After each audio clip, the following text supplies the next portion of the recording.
டிட்வா புயலினால் பாதிக்கப்பட்ட புபுரச நகரம் கிராமத்தைச் சேர்ந்த 5 குடும்பங்களுக்கு இன்று கம்பளை தொலுவ பிரதேச செயலகத்துக்குட்பட்ட டெல்டா வடக்கு டேசன் தோட்டத்தில் காணிகளை வழங்குவதற்கு பாராளுமன்ற உறுப்பினர் ஃபஸ்மின் ஷெரீப் உள்ளிட்ட குழுவினர் அங்கு சென்றிருந்தனர். இதன்போது டெல்டா வடக்கு டேசன் தோட்டத்தில் டிட்வா புயலினால் பாதிக்கப்பட்ட 24 குடும்பங்களைச் சேர்ந்தவர்கள் தமக்கு காணிகளை வழங்காமல் வேறு பிரதேசங்களைச் சேர்ந்தவர்களுக்கு காணி வழங்கப்பட உள்ளதாக தெரிவித்து எதிர்ப்பை வெளிப்படுத்தினர். இதன்போது அங்கு இவ்வாறான நிலை ஏற்பட்டது. ஊருக்கு 20 பேர் நீங்க இப்ப அரசாங்கம் வந்திருக்கீங்க. நீங்க சொல்லி அவங்க வந்து கேக்காடி வேலை இல்ல 5 பேர் கொடுங்க. எதுக்கு சார் கலவலன்னு வாய மூடுவீங்க சரியா?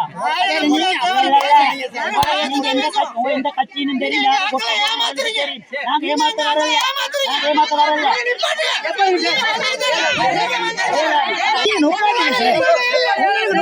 இந்த ராத்திரி இங்க போடேறாரு.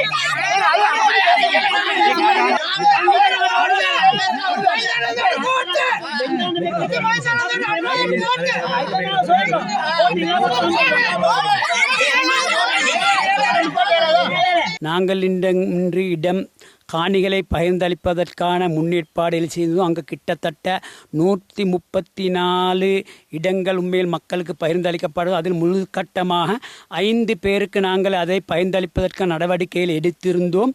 அப்பொழுது உங்களுக்கு தெரியும், முன்னாள் சில கட்சிகளை சேர்ந்த நாவலப்பட்டியில் அரசியலை செய்யக்கூடியவர்கள், கம்பளையில் அரசியல் செய்யக்கூடிய கட்சி உடையவர்கள் அவர்களுடைய சங்க உறுப்பினர்களை கொண்டு வந்து இந்த காணியை இன்றைக்கு கொடுக்க முடியாத ஒரு நிலைமையை ஏற்படுத்தி, அது தமிழ் மக்கள் கூடுதலாக வாழக்கூடிய பிரதேசம். அந்த பிரதேசத்தில் எங்களுக்கு தெரியும் 24 தமிழ் குடும்பங்கள் பாதிக்கப்பட்டிருந்தது.